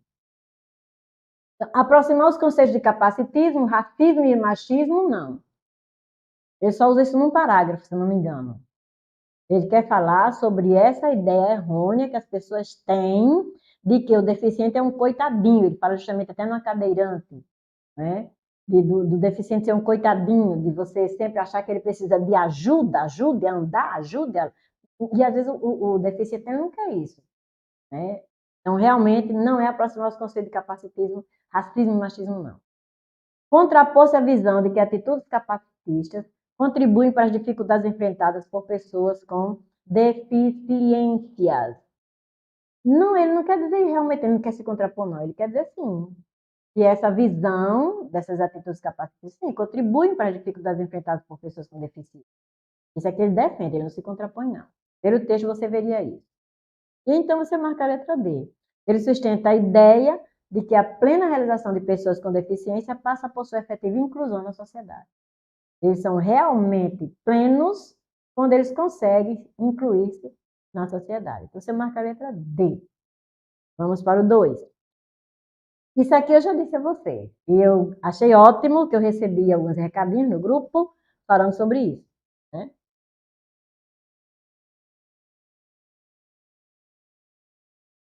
O que, Aliette? O que, Aliette? Não estou curiosa, não? Então, não, nem pergunta aí, tá vendo? Olha, quando cair uma questão dessa, e é capaz de cair, viu? Nessa prova de domingo agora. Não precisa você ler o texto. Quase todo o texto, na maioria das vezes, basta uma olhadinha rápida se você ainda quiser. Mas quase todo o texto que a Comperv usa nunca tende a informalidade. Nunca. Então, eu tiro isso aqui da informalidade ou exclusivamente informal. E já tem uma pistinha aqui, exclusivamente informal. Quase nunca uma questão que tem um distrator, ela está correta. Apenas, somente, todos, exclusivamente. Quase nunca ela é correta. Quer saber? Não é a correta, porque não é informal. E ainda mais, é conotativa, ainda mais, é conotativa, tá vendo? Já eliminei. Tem que ser denotativa e formal. Mas nem todo texto, quase, ele é exclusivamente formal. Principalmente o texto lá, né? Exclusivamente. Então, olha o distrator aqui. Então, você já sabe que marca a letra D. Tende a formalidade e a denotação em consonância. Por quê? Outra palavra que você veria para anular é que nunca um texto está em dissonância com o tipo textual predominante. Porque seria um texto peba. Não seria um texto bom, seria um texto troncho. Ora, aí você já eliminaria A e eliminaria C. Eliminaria A porque diz que tende a informalidade e conotação. E eliminaria C porque diz exclusivamente formal. Então, dissonância já elimina, exclusivamente já elimina, né? Informal já elimina. Então, você marca a letra D, ó. Formalidade, denotação e consonância, que são as palavras-chave da resposta correta. Certo? Muito difícil não ser assim, viu, gente? A questão. Bora lá. O primeiro parágrafo do texto entrecruza. Olha, aqui ele não fala predominante, não. Parece que foi outra pessoa que fez essa prova. Parece que a pessoa fez uma prova do ensino médio e outra pessoa fez a prova do ensino superior. Porque eles entrecruzam. Entrecruzar é uma coisa, né? Mas predominar é muito difícil. Duas coisas predominarem. Uma predomina. Aí, primeiro parágrafo, tipos textuais. Lucas é um menino de 10 anos, que descreve, que nasceu, já parece que contou história. Ao crescer, teve a oportunidade de estudar em uma escola comum e aprendeu. Olha, começa a narrativa, tá vendo? Aqui ele começa a descrever para situar o personagem. Lucas é um menino de 10 anos, que nasceu cego. Ao crescer, olha aqui uma marca. Ao crescer significa quando cresceu, marca de tempo. Teve a oportunidade, era mudança, tá vendo? Teve a oportunidade de estudar em uma escola comum e aprendeu a ler, escrever, a brincar e andar pelo mundo com autonomia e a se relacionar com outras pessoas como qualquer criança de sua idade. Aí, contou a história de Lucas, né? Ele adora, olha o presente, ele adora tocar piano, nadar e andar de skate. Um dia, marca temporal, Lucas realiza, no presente, em vez de realizou, ele um dia realiza. Isso aí já é uma informalidade. Um dia, Lucas realiza uma cirurgia que lhe proporciona a chance de passar a enxergar. Na primeira vez em que abre os olhos após essa operação, sua emoção é filmada e viraliza nas redes sociais. Então, aqui ele está entrecruzando a história que ele está contando, está situando personagens e ações numa descrição. Então, eu vou, entrecruza, né? Não é argumentativo, que aqui não está defendendo ideia nenhuma, já tiro, certo? Aí, argumentativo, já tiro. Tá vendo? Eu faço isso para facilitar a minha vida. Já tiro. Aí vou ler agora. Descritivo, sim. Marcado pelo uso de verbos no presente do indicativo, sim. E narrativo, sim. Marcado pelo uso de verbos no pretérito perfeito, sim. Letra B de bola. Porque não é a C. Descritivo. Marcado pelos de verbos no pretérito perfeito, não. Não pode. Porque quando você usa o pretérito perfeito, você diz uma ação pontual. Essa ação termina com essa outra. A velhinha correu, caiu, se levantou. Tá vendo? Então, primeiro ela correu, depois ela caiu, depois ela se levantou. Então, não estou descrevendo, estou narrando. Como foi que começou? Ela começou quando correu. Como foi que terminou? Terminou quando ela caiu. Então, isso aí não é uma descrição. Então, realmente você marca a letra B, porque aqui diz que o descritivo é do pretérito perfeito. Não é. É no pretérito imperfeito e no presente. Aí ninguém pergunta assim, Aleta, que é esse negócio de presente histórico? Né? É aquele presente que eu falo, mas que é o passado. Olha, vamos voltar. Um dia, tá vendo? Lucas realiza, presente histórico, já passou. Ele já realizou. Um dia ele realizou uma cirurgia que lhe proporcionou a chance de passar a enxergar. Da primeira vez em que ele abriu os olhos após essa operação, sua emoção foi filmada e viralizou. Então, eu uso o presente, né, mas realmente eu estou me referindo ao passado. Vamos lá, a próxima questão. Aí eu olho para as quais, tá vendo? As quais e cuja. Eu não vou ler isso tudo. Para quê? Eu vou perder tempo lá, ser besta. Cuja e quais. Já sei, os dois são pronomes relativos. Já vou pensando aqui, já vou fazendo meu raciocínio. Aí aqui, ó, não está com vírgula. Aqui também não está com vírgula, não é? Então, eles começam a oração subordinada, adjetiva, restritiva. Se tivesse a vírgula, seria explicativa. Não é? Muito bem. O que é que eu mais posso dizer? Aquele que a gente viu antes, lembra? Esse as quais eu só uso as, quais, porque eu digo características. Ah, então esse as quais concorda com característica, com o que vem antes. E eu digo cuja, porque eu digo eliminação, tá vendo? Cuja eliminação. Se eu dissesse eliminações, eu diria cujas eliminações. Se eu dissesse corte, cujo corte promove, tá vendo? E se eu dissesse cortes, eu diria cujos cortes promovem, tá vendo? Então, esse cujo, ele é um pronome sui generis, porque ele concorda com o que vem depois, que é eliminação. Pronto, aí eu desço. A mesma classe gramatical, sim, são pronomes relativos, sendo que o primeiro concorda com o termo posterior, o primeiro com o posterior não, o primeiro é com o termo anterior, características. Então, já elimina a letra A e vou procurar um que esteja começando desse jeito. Onde é que tem a mesma classe? Aqui, ó, na C, e marca a letra C. Eu vou dizer, eu gosto da Compeg por isso. É uma coisa objetiva. Ela coloca as contraposições. Se você souber, você vai acertar. Porque classes gramaticais distintas, eu vi que não são ambos pronomes. Ó, eu elimino. Aí eu procuro um que esteja começando do mesmo jeito. A mesma classe gramatical, sendo que o primeiro concorda com o termo anterior, as quais, com características, enquanto o segundo concorda com o termo posterior, que é cujo, que sempre concorda com o termo posterior. Então, marco letra C com toda a certeza da minha alma. Aí vou para a próxima, que é a compreensão proficiente do excerto requer do leitor preponderantemente. Eu fiquei meio em dúvida quando eu fui responder essa questão, né? Tem um pontinho e depois fui olhar no gabarito. Por quê? Proficiente significa assim, você entende realmente o texto como um todo, você absorveu tudo que o texto lhe disse, você não deixou escapar nada, tá tudo aqui na sua cabeça, entendi tudinho. Entendi tudinho, você entendeu tudo que o texto disse. Essa é a compreensão proficiente. Ele diz assim, olha, o mito do herói concentra-se em vitórias sobre características as quais estão exclusivamente na presença da personagem. Exclusivamente na personagem. Então, nesse caso, assim que eu começo a ler, eu vejo isso aqui, intertextualidade, tá vendo? E se eu não souber o que é mito, ainda mais mito do herói, eu vou ficar já prejudicada no meu entendimento. Então, não vai ser uma leitura proficiente. Então, eu não vou compreender proficientemente o texto. Aí continua. As quais estão exclusivamente na personagem. Olha, isso é uma história, que o mito do herói é a mitologia do herói, né? Uma história. Como se a própria deficiência fosse algo a ser vencido, ultrapassado.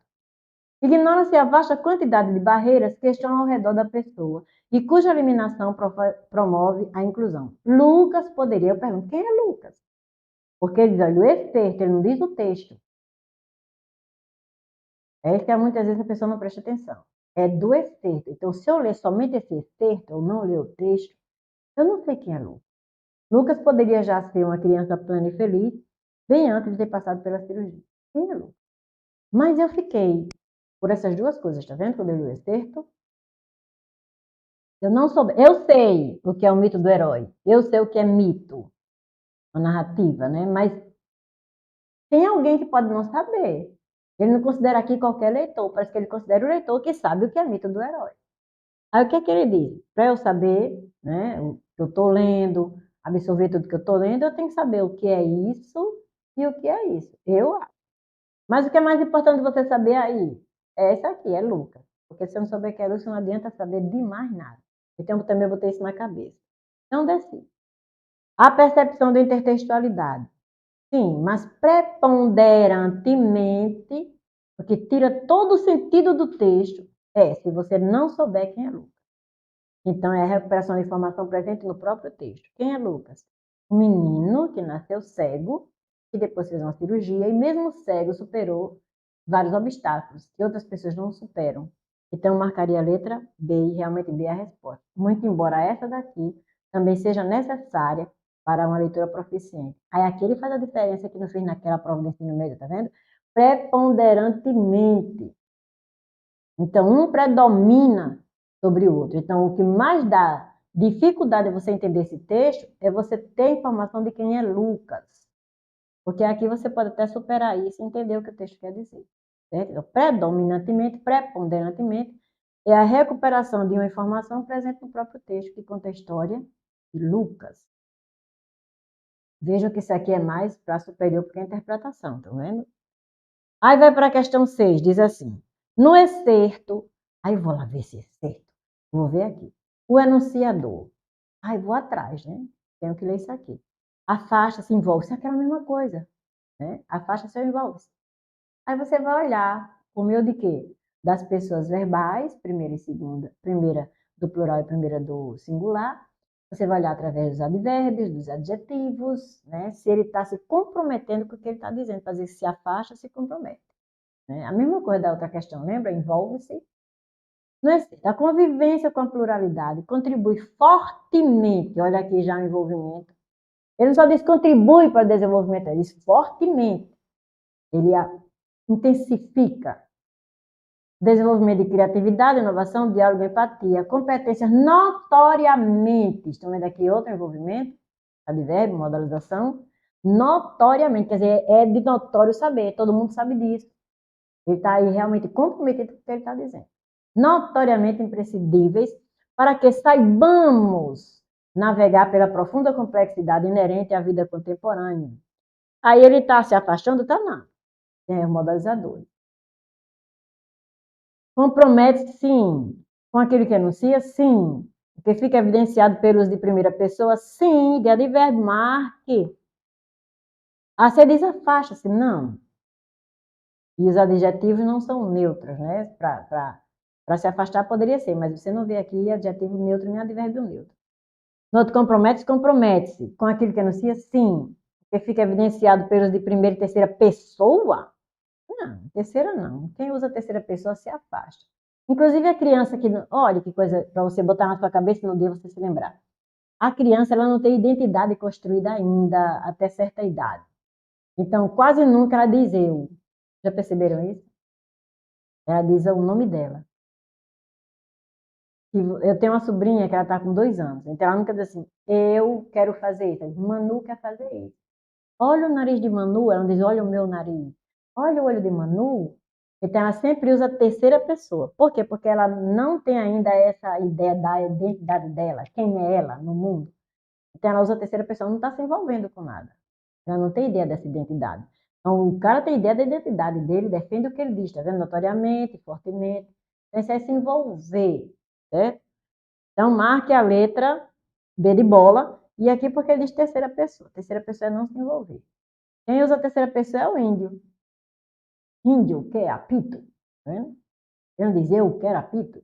O índio mesmo, que não tem contato, né, com o que se chama, entre aspas, civilização. Vamos olhar. 7 e 8 agora. Eu não vou ler isso, não. Eu vou ler o que ele quer. O primeiro uso das aspas. Então, vou aqui atrás e vou olhar as aspas. Então, aqui.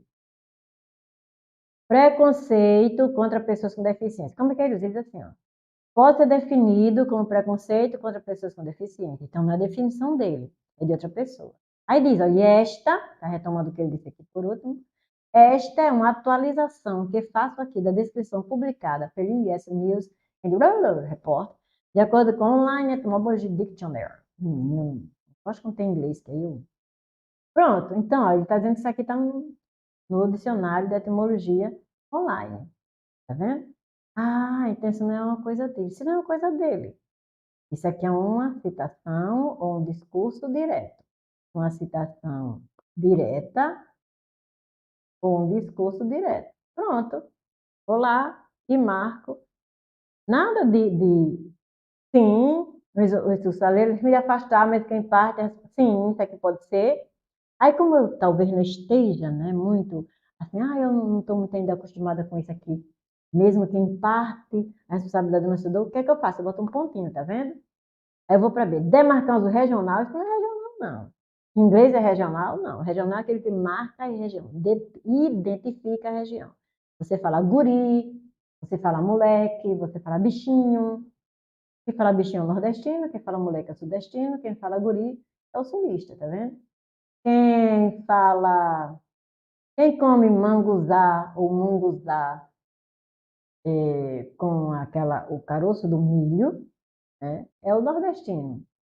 Quem come aquele caroço do milho, né, feito tipo uma sopa de milho, que chama de canjica, é o carioca. Isso é regionalismo, tá vendo? Regionalismo é macaxeira e aipim, né? Aqui a gente come macaxeira, lá eles comem aipim. A gente chupa din-din. Lá eles chupam sacolhau. Isso aí é regionalismo, identifica. Quando você fala, a pessoa identifica. O sotaque é uma forma de regionalismo fonético. Aí a pessoa chega, né, fala assim, como se desse, né, cantando rap, né, aí você percebe logo, Rio Grande do Sul. Se a pessoa chega cantando, aí, meu rei, eu quero que você me faça um favor, de baiano. Se a pessoa fala assim, tu visse, é o nordestino, tá vendo? Então isso aí é que é o regional. Muito bem. Então não tem nada ali de dizer região, não. Então, nem vou ler o resto para não me atrapalhar. Fim de esclarecer a origem estrangeira do que sistema assim. Ai, meu Deus, será que é isso? Tá vendo? Não, regional não. Demarcar uma variante linguística desviante. Tá tudo tão bonitinho, ó. Como é que tá desviante? Preconceito contra pessoas com deficiência. Desviante é que tem um desvio, um erro, uma inadequação. Não, de jeito nenhum. Não é variante linguística desviante, não. A fim de não comprometer a credibilidade do anunciador, poderia ter, ai meu Deus, será que não tá? Nada disso. Aí vamos lá para D. Isolar uma citação própria? Não, se a citação é de uma pessoa que não faz parte, né, do texto, é do dicionário, como é que é uma citação própria? Então, também não é a D. Então, realmente, a letra A Aí eu aprendo da hora da prova que ele quer afastar, mesmo que em parte, a responsabilidade do anunciador. Quer dizer, não se envolver, entendeu? Muito bem. Isso é recorrente, viu, na Comperv. Vamos lá. Questão 7 e 8. Esse eu vou lá para esse texto, eu vou para aqui. O segundo uso das aspas, de novo. Que pobreza. Duas questões de pontuação e todas as de aspas. Vamos para as outras aspas. Aí está aqui, Lisa, o normal. O corpo sem deficiência seria considerado o normal. Então, ele não admite esse normal como palavra normal. Porque diz o normal. E quando ele faz isso, a gente não está querendo considerar essa palavra. Com pronto, agora aconteceu. Eu disse civilização, lembram? Eu falei isso, o índio que não tem contato com a civilização. Então, eu não estou pegando essa palavra civilização no sentido de civilização. Estou discordando que ela seja realmente civilização. A pessoa, ela estava muito calma. Tá vendo? Então, realmente, ela não estava muito calma. Estava mais ou menos calma, uma coisa assim. Mas não estava calma. Então, nesse caso, ele não está usando a acepção normal de normal. E eu vejo muito essa coisa hoje. Quando eu chego nos lugares que eu vou tirar uma ficha para entrar, aí a pessoa pergunta assim, é normal ou preferencial? Aí eu digo, anormal. Porque você, quando coloca normal em oposição a preferencial, o preferencial é um anormal. É normal ou preferencial? Não, é não preferencial ou preferencial, uma coisa assim. Então bote lá, é normal ou não normal. Aí eu aceito mais, você está sendo realmente direto na minha cara. Né? Mas negócio de normal e preferencial, e um dia eu disse à moça, quando ela perguntou assim, normal ou preferencial? Se anormal. Aí eu olhou assim para mim. Aí disse, é errado isso, normal e preferencial. Eu não sou anormal, eu sou normal, só que tem uma idade, né? E muita gente tem, graças a Deus, muita gente nem chegou. Né? Essa idade eu dou graças a Deus ter chegado. Então não é certo. Ó, já sei disso, né? KKKKK. Muito bem. Aí tem, mantenha a neutralidade. Não, quando eu disse civilização, não estou neutra, não. Eu estou passando uma ideia. Então, não mantenha a neutralidade de jeito nenhum. Discorda, sim. Eu boto um pontinho nesse muito novo, nunca tinha visto mais ou menos parecido com isso. Aí vou para C. Assume inteira responsabilidade por aquele que anuncia? Não, porque eu boto entre aspas. Né? Concorda em parte com o sentido daquele. Não. Ele discorda, ele não acha que seja normal. Então, marque letra B. Quando eu digo civilização, não concordo que seja civilização. Quando diz, ela está calma. Então, realmente, ela não está calma. Você está discordando do sentido daquilo que você anuncia. Onde é que vocês encontram isso? Na pragmática. O que é esse negócio, Alex? Na língua prática. Na prática da língua do dia a dia, você é falante da língua, você sabe disso. Vamos para a 9. Aí, ó, parece haver. Ah, quando eu digo parece haver, eu não estou me envolvendo com o que eu estou dizendo. Lá, 100% não. Porque você diz, mas não, eu não disse que há, eu disse parece haver. Parece que há, é uma impressão que pode se concretizar ou não. Eu não estou me envolvendo não, esse parece. Essa forma verbal parece é uma forma de não envolvimento. É uma modalização. Eu não estou me envolvendo muito como deveria. Se eu dissesse assim, olha, há uma única narrativa possível, eu seria bem, né, pontual. Há uma única narrativa possível. Mas eu não estou dizendo que há uma única narrativa. Parece que há, parece haver. Então, eu me afasto um pouco, tá vendo? De afirmar peremptoriamente que há. Eu quebro um pouco, né? Essa coisa de há uma única. Não, parece que há, parece haver. Então, é mais ou menos isso, é uma modalização, vai diminuir, vai atenuar a força, né, do verbo haver. Em vez de dizer há uma única, eu digo parece, pode haver. Podia ser você usar assim, pode haver, ou há, possivelmente, olha, aí tudo você está atenuando. Por quê? Porque é a modalização. Então, há verbos que modalizam, adjetivos, advérbios, então eu já sei mais ou menos desse. Pronto, gente, está aqui a letra A. Atenua a assertividade do verbo haver. Se eu dissesse há uma única narrativa possível, eu estou me envolvendo 100% com o que eu estou dizendo. Mas quando eu digo parece haver, eu estou atenuando um pouco a força desse verbo. A assertividade do verbo, eu estou modalizando. Reforça não, atenua. Elimina a possibilidade de contestações em relação ao que se enuncia. Não. Atenua a assertividade. Abre a margem para total negação? Não. Então, realmente, letra A de Aliette. Ele atenua a assertividade do verbo haver. Não se envolve com o verbo haver. A última questão. Vem o excerto, eu não vou olhar para esse excerto, não. Eu vou para sobre o uso da vírgula, 3 questões de pontuação, uma de vírgula e 2 de aspas.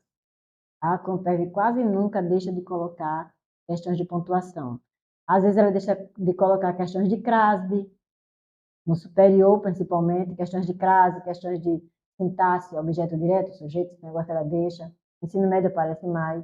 Então, eles vão muito mais para a interpretação no curso superior. Vamos lá. As vírgulas, vamos pegar as vírgulas todinhas. Primeiro está aqui, porém. Porém, vocês sabem que esse porém não faz a relação com a oração, faz a relação com o período anterior. Lembra as coordenadas, quando iniciam períodos, isso pode cair, viu, na prova? Grave. As coordenadas, quando iniciam um período, elas fazem relação semântica com o período anterior. É uma coesão sequencial com o período anterior. Se tiver no início do parágrafo, com o parágrafo anterior, certo? Então, está aqui. Serve para marcar, né, a adversativa que está aqui. Porém, parece haver, aí colocou essas duas vírgulas aqui para isolar, olha. No caso das pessoas com deficiência, porém, nesse caso, porém, aí, adjunto adverbial de lugar, né? Adjunto adverbial de lugar está isolado por essas duas vírgulas do porém. E essa vírgula tem uma dupla função. Ela também isola. Porém, parece haver uma única, teria uma vírgula. Poderia colocar a vírgula. Separar a adversativa que inicia o período. Muito bem. Aí, filmes, comerciais, novelas. Olha, aqui é para enumeração, tá vendo? Estou enumerando. Filmes, comerciais, novelas, noticiários e outros são roteirizados. Em geral, olha de novo, isolando isso aqui. Geralmente, função adverbial também, outro adjunto adverbial, só que é de modo. A partir da história de uma pessoa com impedimentos físicos, de novo, enumeração, físicos, sensoriais ou intelectuais, tá vendo? Que, aí, aqui não tem vírgula. Por quê? Porque é uma oração subordinada, adjetiva restritiva. Aí lembrem, as bancas costumam perguntar, se botar uma vírgula aqui, vai mudar o sentido. Não pode não, só se ela disser assim, sem alteração de sentido, com alteração de sentido, preste atenção aí, viu? Porque se botar vírgula vai alterar o sentido. Com alteração de sentido, pode. Mas sem alteração de sentido, não pode, porque botou a vírgula, alterou o sentido. Passou de restritiva para explicativa. Então essa vírgula aí você já sabe, né? Não pode usar. Muito bem. Aí você vai agora para a próxima vírgula. A partir de se fosse individual, olha, tá vendo? Essas duas vírgulas têm a mesma função. Separar de novo. Como tem a partir, é partindo do seu, quando se parte do seu, está separando aí, separar a oração subordinada, adverbial, a partir, partindo do seu coração, quando parte, adverbial temporal, reduzida do infinitivo, tá vendo? Essa daqui, para aqui, é dupla função, para marcar essa adversativa, e ela, junto com essa, para separar ou isolar, né? Para separar ou isolar, adjunto, adverbial, esse aí no caso de lugar. Essas duas aqui servem para quê? Para separar ou isolar, tanto faz, adjunto, adverbial, de modo. Essa daqui, filmes, comerciais, novelas, elas estão separar enumerações. Essa minha letra é linda, fazer medicina. De uma pessoa, essa aqui também. Aí você vem para. Que riscado horrível, né? Físicos, sensoriais intelectuais, que, se fosse individual. Pronto, já sei tudo. Separar as orações adverbiais, a separação subordinada adverbial temporal, né? Essa aqui separa a numeração, separa a junta adverbial, separa a junta adverbial, e aqui marcar o início da adversativa, que o lugar dela não seria aí, seria no meio. Muito bem, aí eu vou para cá. As duas primeiras vírgulas são de uso facultativo? Vamos olhar. As duas primeiras. As duas primeiras são essa. Não, não são, não. Por quê? Porque tem que separar. Olha como é grandinho a junta adverbial. A partir de 3 palavras, você já separa. Quando são 2 palavras que têm o uso facultativo. Mas a partir de 3 palavras, o uso é obrigatório. Então, eu já sei que quando ele diz esse um está errado. Eles são, ele disse, olha, no início, tá vendo? Eles são de uso facultativo. São não. São de uso obrigatório. Então, são de uso obrigatório, ó, já elimino o C, já elimino o D. Então, eu já sei que esse 3 está certo. Não vou analisar, não. Não diz a prova, não analise, não. Eu vou analisar o 2 ou o 4. Como a gente está na ordem, vamos analisar o 2. Aqui já sabe que é errado. As 5 primeiras vírgulas são empregadas pelo mesmo motivo. As 5 primeiras, vamos ver. Essa aqui é para separar de junta adverbial. Essa aqui já é numeração, tá vendo? Então, não. Então, essa, que a gente acabou de ver, foi a 2, não foi? Então, essa 2 está errada. Então, se a 2 está errada, a gente já eliminou C e D, porque tem a 1, né? E a 1 está errada. Então, você já elimina a letra A e marca a letra. Não, a 2 está errada. Aliette, parece que fumou. Conversa essa. Vamos começar. Vamos começar. Então, aqui, eu já eliminei C e D, porque a 1 está errada, desfacultativo quando é obrigatório. E nessa 2 que tem a mesma função. Não tem, não. Então, essa 2 está errada. Então, eu marco letra A. E não preciso analisar o 3 e o 4. A Compev tem essa coisa boa. Algumas bancas têm isso. Elas deixam alguns itens que já não precisa olhar. Então, aí você já vai ganhar um tempão na frente de muita gente. Ah, então pronto, marco. Como a gente está aprendendo, bora ver as outras. Bora. Então, uso facultativo a gente já viu que está errado, porque é para separar o junta adverbial que é grande. Aqui já viu que está errado, porque aquelas duas primeiras separam a junta adverbial e as outras são de enumeração. Vamos ver o 3. A colocação de uma vírgula após a palavra intelectuais. Lembra que a gente falou sobre isso? De jeito nenhum, olha, porque intelectuais, olha, tem aqui um que é um pronome relativo. E esse pronome relativo, como não tem uma vírgula aqui, isso diz que é uma oração subordinada adjetiva restritiva. Então, não posso não botar uma vírgula não, como diz aí, ó. Alteraria o sentido do trecho, a colocação da vírgula. Então, se eu colocar, altera, sim. Então, essa 3 está correta. Alteração após a palavra intelectual. E veja que a 3 está na letra A e na letra B, né? Tá vendo? Não precisaria você ler isso aqui. Aí vai cá. As duas primeiras e as duas últimas vírgulas são empregadas pelo mesmo motivo. As duas primeiras, eu me lembro que é para separar a junta adverbial. E as duas últimas, vamos ver as duas últimas. As duas primeiras são essas duas aqui, ó. Separar a junta adverbial ou porém. E as duas últimas, essa e aqui. Sendo que aqui é uma oração, tá vendo? E aqui é um advérbio, certo? Então, você marca A com aquela coisa que eu estou dizendo que a Compev está fazendo isso. Está atrapalhando o povo com essa coisa qual é o nome que a gente chama? Da nomenclatura. Isso aqui é um adjunto adverbial oracional. É uma oração subordinada adverbial temporal. É uma regra. Partir. A partir do seu esforço, partindo do seu esforço individual. Quando se parte do seu esforço individual, é preposição a. Então, quando se parte de algo. Olha, você desdobra a oração reduzida. Olha uma coisa boa que Jéssica está perguntando, tá? Vocês nem estão perguntando. Estão tudo com sono, é? Olha, a partir de amanhã, nós teremos uma mudança. Então, quando partir de amanhã, nós teremos uma mudança. Quando partirmos de amanhã, nós teremos uma mudança. Presta atenção aí. Se eu disser assim, olha, quando partir de amanhã, fulano fará uma mudança. Quando partir, você diz, Aliette, continua uma oração reduzida. Não. Como eu usei aqui a conjunção, isso aqui é um infinitivo flexionado. Vige, terminando em IR, sim. Mas como é que você sabe que isso é infinitivo flexionado, Aliette? Não é infinitivo não flexionado? Porque eu usei a conjunção. O que é que a conjunção faz? A conjunção desdobra. a oração. O que é que a preposição faz? Reduz. Então, aqui a preposição reduz, tá vendo? Quando partir do seu devido ao já, desdobrei a oração. Mas não ficou o verbo do mesmo jeito, não. Partir agora ficou sendo futuro do subjuntivo. E esse quando mostra isso, porque está acompanhado aqui. Então, o futuro do subjuntivo é muito parecido com o infinitivo, né? E tem o infinitivo flexionado.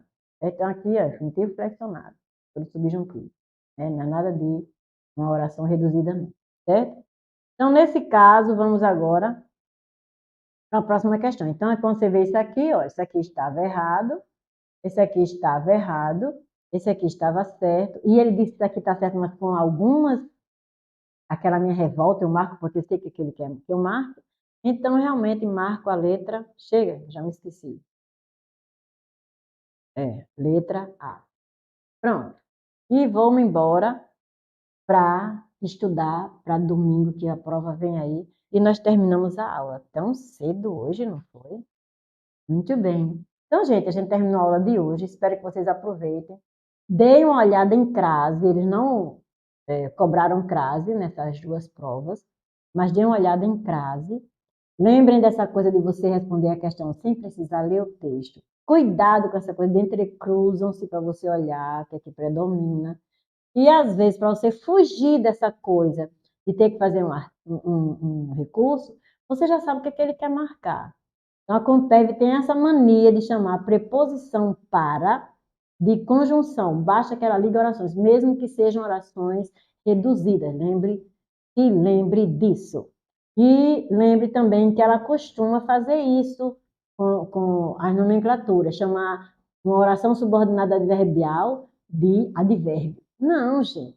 Tem que obedecer a nomenclatura gramatical. Afinal, concursos recomendam que se estude para a prova por meio das gramáticas, certo? Então, por hoje é só. Tchau, Adriana, Neriama, Bárbara, Rodrigo, Rejane, Cíntia, Oliver, e um bocado de gente aí que eu não estou nem vendo mais o nome, que o chat já subiu, deixa eu ver. E nós temos hoje 2 pessoas assistindo a aula, né? Então, vamos ver se a gente pode vencer agora um monitor para botar para as 2 vezes. Pois é, eu tenho lá dentro um monitor, eu vou te mostrar. Ok. Então, gente, por hoje é só. Tchau, pessoal. Deus abençoe vocês.